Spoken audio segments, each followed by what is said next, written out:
7واں مسئلہ، ہمارے نزدیک یہ سنت ہے کہ جب آدمی اتحیات میں بیٹھے، چاہے پہلا ہو یا دوسرا ہو، اس میں بیٹھتے ہی انگلی اٹھائے. اس کو سبابہ کہتے ہیں. بعض لوگ کلمے کی انگلی بولتے ہیں اس کو. تو کلمے کی انگلی ایسا کچھ اسلام میں نہیں ہے، یہ سبابہ ہے. سبابہ اس کو کیوں کہتے ہیں؟ حدیث میں سبابہ کا لفظ آتا ہے اس کے لیے. سبابہ اس کو کہتے ہیں اس لیے کہ یہ سب کے لیے استعمال ہوتی ہے. سب کے معنی ہوتا ہے الزام دینا، برا بولنا. گالی کے لیے بھی آتا ہے، لیکن یہاں پر الزام دینے کے لیے کہ پوچھا جائے کون مارا تیرے کو، کس نے پٹائی کی تیری، بولے اس نے پٹائی کی میری. تو کیا کون سی انگلی استعمال کرتے ہیں؟ یہ انگلی اشارے سے الزام لگانے کے لیے استعمال کی جاتی ہے. اس لیے عربی زبان میں اس انگلی کو کیا کہتے ہیں؟ سبابہ، الزام والی انگلی. الزام والی انگلی. تو سبابہ کے بارے میں ہمارا طریقہ یہ ہے کہ ہم اتحیات میں بیٹھتے ہی سبابہ کو اٹھا کر مسلسل حرکت دیتے ہیں، اور یہ سلام تک ہوتا ہے. بعض علماء کہتے ہیں نہیں، ایسا نہیں کرنا چاہیے. جیسے حنفی حضرات کہتے ہیں اشہدو اللہ پہ اٹھانا چاہیے، الا اللہ پہ رکھنا چاہیے اس کو. بعض لوگ کہتے ہیں نہیں، جب بھی اللہ اللہ اتحیات میں آئے گا، بہت مشکل چیز ہے یہ. جب بھی اللہ کا لفظ آئے گا برابر اس وقت میں اٹھایا جائے، اس کو رکھا جائے. شوافع کے نزدیک یہ عمل ہے، لیکن ان کے لیے کوئی دلیل موجود نہیں ہے. دلیل ہے تو شروع سے آخر تک مسلسل اس کو حرکت دی جائے. کیا دلیل ہے؟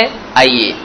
وائل ابن حجر رضی اللہ تعالیٰ فرماتے ہیں قلت لأنظرن الى صلاة رسول اللہ صلی اللہ علیہ وسلم کیف یصلی.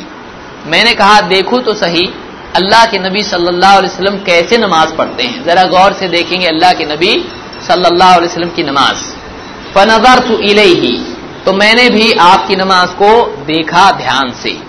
فوصف، راوی کہتے ہیں کہ وائل ابن حجر نے نماز کی صفت بتائی اللہ کے نبی صلی اللہ علیہ وسلم کی، تو فرمایا ثم قعد وافترش رجلہ الیسرى، پھر اللہ کے نبی صلی اللہ علیہ وسلم بیٹھ گئے اور اپنے بائیں قدم کو بچھا دیا. ووضع کفہ الیسرى، پھر آپ نے اپنے بائیں ہتھیلی کو یا کف کو یعنی رکھا کہاں پر؟ علی فخذہ ورکبتہ الیسرى، بائیں ران اور گھٹنے پر آپ نے اپنے بائیں ہاتھ کو رکھا. وجعل حد مرفقہ الایمن علی فخذہ الیمنى، اور آپ نے اپنی کوہنی کا کنارہ رکھا کہاں پر؟ اپنی دائیں ران پر. سیدھا ہاتھ سیدھی ران پر رکھے، بائیں ہاتھ بائیں ران پر اور گھٹنے پر رکھے. ثم قبض اثنتین من اصابعہ، پھر آپ نے اپنی انگلیوں میں سے 2 انگلیاں بند کر لیں. وحلق حلقۃ، پھر حلقہ بنایا. ثم رفع اصبعہ، پھر آپ نے انگلی اٹھائی، یہ 2 انگلیاں بند کی، حلقہ بنایا اور یہ انگلی اٹھائی. ثم رفع اصبعہ فرأیتہ، تو میں نے آپ کو دیکھا یحرکھا یدعو بہا، آپ اس کو حرکت دے رہے ہیں اور دعا کر رہے ہیں اس کے ذریعے سے. انگلی اٹھا کے اس طرح سے حرکت دینا بھی دعا کا ایک طریقہ ہے، جیسے آپ ہاتھ اٹھا کے دعا کرتے ہیں. ہاتھ اٹھا کے دعا کرتے ہیں، انگلی اٹھا کے بھی دعا کی جاتی ہے. نہیں معلوم تو اس میں ہمارا کیا قصور ہے؟ روایت آئی ہے اس طرح سے، روایت آئی ہے. انگلی سے اس طرح سے اتحیات میں بیٹھ کے اس طرح سے حرکت دینا یہ دعا کا طریقہ ہے، یہ بھی ایک دعا کا طریقہ ہے. بعض لوگ جو ہے مذاق میں کہتے ہیں دیکھو یہ لوگ کیا کرتے ہیں، چیل اڑی بھینس اڑی اس طرح سے کرتے ہیں. اللہ رحم فرمائے، اللہ ہدایت دے. وہ یہ نہیں ان کو کافر نہیں بولنا چاہیے، اس لیے کہ وہ یہ نہیں سمجھتے ہیں کہ یہ سنت ہے. اگر وہ سنت سمجھیں اور ایسا کہیں تو یہ کفر ہے. سمجھ میں آ رہی بات؟ وہ یہ نہیں سمجھتے یہ سنت ہے، اسی لیے مذاق اڑاتے ہیں. لیکن اگر وہ سنت مان کے اگر اس کا مذاق اڑائیں تو سنت کا مذاق اڑانا کیا ہے؟ یہ کفر ہے. فرق اتنا ہے، امام ابن مبارک کا جیسے جواب ہے رفع الیدین کے بارے میں، یہاں بھی اس کو اپلائی کیا جا سکتا ہے. ٹھیک ہے، ہم لوگ بار بار کرتے، آپ ایک بار، آپ بھی تو ایک بار کرتے نا. تو اگر آپ اس کو چیل اڑی بھینس اڑی کہہ رہے ہو آپ، تو آپ بھی تو وہی کرتے ہو، بس ہم زیادہ کر رہے ہیں، آپ ایک بار کر رہے ہیں. فرق کیا ہے؟ اگر وہ غلط ہے تو یہ بھی غلط ہے، لیکن یہ ثابت ہے تو وہ بھی ثابت ہے، لیکن وہ ثابت نہیں ہے. لا پہ اٹھا کے الا اللہ پہ رکھنا ثابت نہیں ہے، کسی بھی حدیث میں، صحیح میں، ضعیف میں، جھوٹی میں نہیں آیا. آپ پوچھیے جا کے، آپ کو جواب کیا ملے گا معلوم؟ 8 سال ہم نے کیا کی، آپ یہ مت کہیے جواب میں تھوڑی وہاں پہ واچ مین تھا، آپ کے مدرسے میں آپ کیا کرتے تھے، آپ کے ابو کو نہیں معلوم تو ہم کو کیا معلوم، لیکن آپ کیا کیے یہ دکھائی دے رہا ہے. اگر آپ پڑھے ہوتے تو جواب دیتے، تو آپ نہیں پڑھے وہ دکھائی دے رہا، آپ کیا کیے سمجھ میں آ رہا ہم کو آپ کے جواب سے.